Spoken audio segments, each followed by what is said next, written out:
IBPS এর site খুলে যখন রেজাল্ট দেখতে যাচ্ছ তখন দেখছো থ্যাংক ইউ ফর অ্যাপিয়ারিং, বা ধরো এই যে 3টে প্রিলিমিনারি এক্সামিনেশন হয়ে গেল তার কোনোটাতেই আশানুরূপ অ্যান্সার করে আসতে পারো, তো বলবো তুমি সঠিক ভিডিও দেখা শুরু করেছো।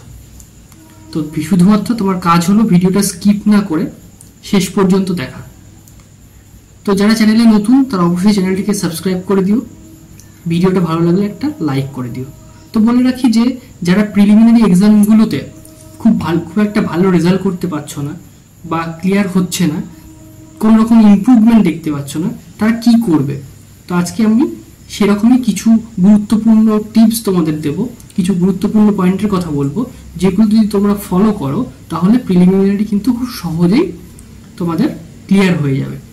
তো এই সবেমাত্র 3টে প্রিলিমিনারি এক্সামিনেশন কমপ্লিট হলো, তাদের একটাও এখনো পর্যন্ত রেজাল্ট আসেনি, কিন্তু যারা বুঝতে পারছো যে যাদের প্রিলিমিনারিটা ক্লিয়ার হবে না তাদের জন্য কিন্তু এই ভিডিওটা। তো প্রথমে আমি বলে রাখি প্রিলিমিনারিটা হলো এমন একটা স্টেজ যেখানে প্রচুর ছেলেমেয়ে, প্রচুর অ্যাসপিরেন্ট যারা সেখানে কিন্তু পরীক্ষায় বসছে। সেক্ষেত্রে কি হয়, সেক্ষেত্রে কম্পিটিশন যেরকম থাকে সেখানে কিন্তু কম্পিটিশনের মূল বেসিসটাই থাকে হচ্ছে স্পিড এবং তোমার কতটা স্পিড থাকছে, কতটা তোমার অ্যাকুরেসি থাকছে তার উপরে। তো তোমার স্পিড যদি ভালো থাকে এবং তোমার অ্যাকুরেসি যদি ভালো থাকে তাহলে কিন্তু তোমরা খুব সহজেই সেই প্রিলিমিনারিটা কিন্তু ক্লিয়ার করতে পারবে। প্রিলিমিনারিতে সাধারণতভাবে ব্যাংকের যে প্রিলিমিনারি এক্সামগুলো হয় সেখানে সাধারণত 3টে সাবজেক্ট থাকছে, ম্যাথ, রিজনিং এবং ইংলিশ। যাদের ইংলিশের রিডিং স্কিল ভালো বা ইংলিশে যাদের ভোকাবুলারিটা তুলনামূলকভাবে ভালো তাদের কিন্তু এই প্রিলিমিনারিটা ক্লিয়ার করা খুব সহজ ব্যাপার। তো আমি যখন আমার প্রিপারেশনের প্রথম দিকে বা প্রিপারেশনের মানে মাঝামাঝি পর্যায়ে ছিলাম তখন কিন্তু আমার প্রচুর এক্সাম আমি কিন্তু প্রিলিমিনারি পাস করতে পারিনি। মানসিকভাবে সেই সময়গুলোতে সত্যি ডিপ্রেস থাকতাম যে এত পড়ছি, এত ভিডিও দেখছি, কিন্তু কোনোটাই আমার কাজে লাগছে না, ঠিক আছে, আমি ক্লিয়ার করতে পারছি না। সেই সময়ের অভিজ্ঞতা থেকে কিন্তু আমি এই পয়েন্টগুলোর কথা বলবো। তো ভিডিওটা কিন্তু তোমাদেরকে মন দিয়ে দেখতে হবে। তো প্রথমেই এই যে 3টে বিষয়ের কথা বললাম, এই 3টে বিষয়ে ইংলিশের কথা আমি প্রথমে বলেছি। ইংলিশে যাদের বেসটা ভালো আছে, যাদের ভোকাবুলারি স্টক অফ ওয়ার্ড আছে, তাদের ক্ষেত্রে কিন্তু প্রিলিমিনারি পাস করাটা অন্যদের থেকে সহজ। কিন্তু পাশাপাশি মাথায় রাখতে হবে যে ম্যাথ এবং রিজনিংও কিন্তু সমানভাবে তোমাদের স্পিডটাকে গ্রো করতে হবে। তো তোমরা কীভাবে স্পিড গ্রো করবে সেটাও আমি এই ভিডিওতে বলবো। তো প্রথমে বলে রাখি ইংলিশটা যখন তোমার মক দিচ্ছ বা যখন তুমি ক্লাস করছো, যখন তুমি কোনো টেস্ট পেপার কোনো কিছু যখন অ্যাটেন্ড করছো তখন কিন্তু মাথায় রাখতে হবে যে তোমাদের অ্যাকুরেসির কথা, ঠিক আছে। তুমি যতগুলো প্রশ্ন তুমি অ্যাটেন্ড করো না কেন তাদের জন্য অ্যাকুরেসিটা সবসময় বজায় থাকে, তাহলে কিন্তু সেটা পরীক্ষাতে গিয়েও সেই বিষয়টা রিফ্লেক্ট করবে, ঠিক আছে। তো ইংলিশের বিষয়টাকে এইভাবে তোমরা যাদের বেস ভালো তাদের কিন্তু অ্যাকুরেসিটা মাথায় রাখবে।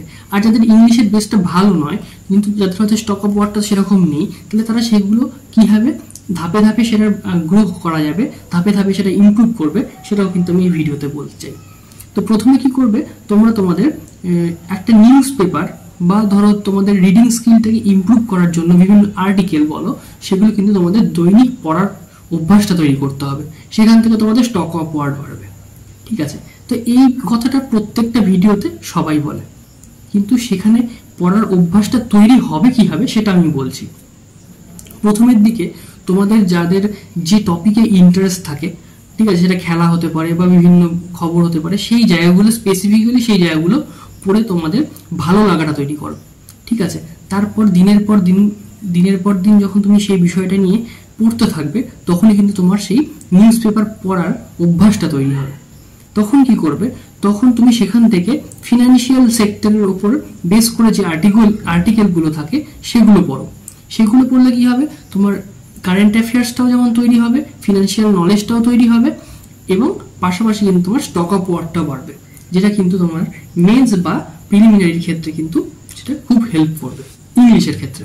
তো এইভাবে কিন্তু তোমার ইংলিশটা ধীরে ধীরে ইমপ্রুভ হবে এবং যতটা পারবে প্র্যাকটিস করার চেষ্টা করো, প্র্যাকটিসের মাধ্যমে শেখার চেষ্টা করো।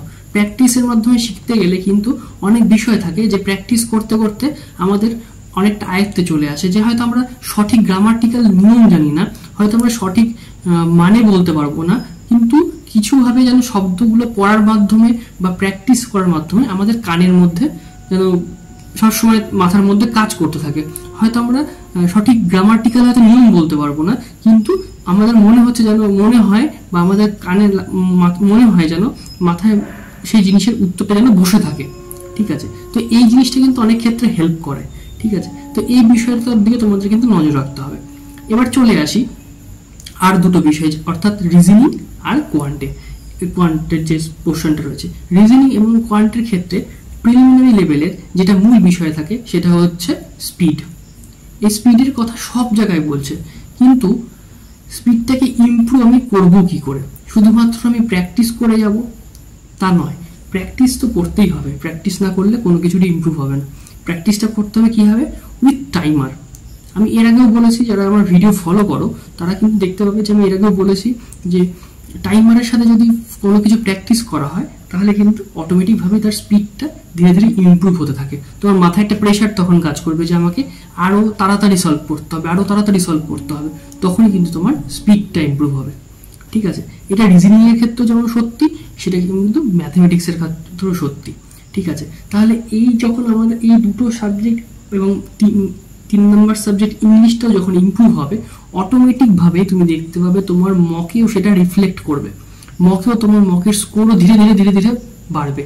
তো তুমি সেটাকে বোঝার জন্য আমি বলতে চাই যে তোমরা একটা পেপারের মধ্যে তুমি ফার্স্ট ডেতে যেরকম মক দেওয়া শুরু করছো, তারপরে সেকেন্ড ডে, থার্ড ডে, এভাবে যখন দিনের পর দিন তোমার চলতে থাকবে, সেই মকের মার্কসগুলো কিন্তু তোমরা ট্যালি করো। ঠিক আছে, তাহলে কিন্তু তোমরা তোমাদের ইমপ্রুভমেন্টটা বুঝতে পারবে। আদারওয়াইজ কিন্তু ইমপ্রুভমেন্ট বোঝা সম্ভব নয়। ঠিক আছে, তোমরা স্কোরগুলোকে রেকর্ড করে রাখো যে এই প্রথম দিন পরীক্ষা দিলাম এত পেলাম, সাবজেক্ট ওয়াইজও ভাগ করে নেবে যে রিজনিং এত পেয়েছি, ম্যাথে এত পেয়েছি, ইংলিশে এত পেয়েছি। দ্বিতীয় দিন পরীক্ষা দাও, সেমভাবে রেকর্ড করো।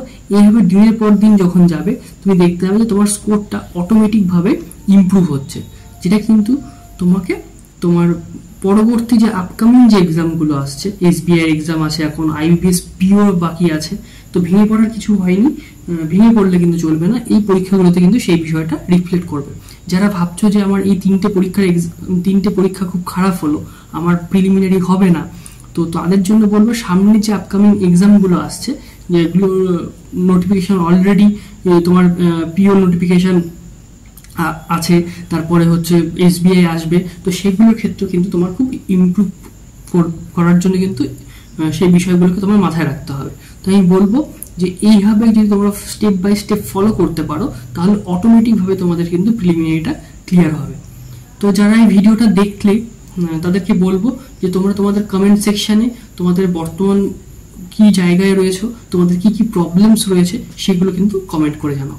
আমি অবশ্যই তোমাদের সেই কমেন্টের উত্তর দেব, এবং সেখান থেকে আরও নতুন কিছু ভিডিও কিন্তু আসবে, এবং তোমরা সেক্ষেত্রে তোমাদের প্রবলেমগুলো বললে তোমরা সেগুলো কীভাবে সলভ হবে সেগুলোর কথাও কিন্তু বলা হবে ভিডিওতে।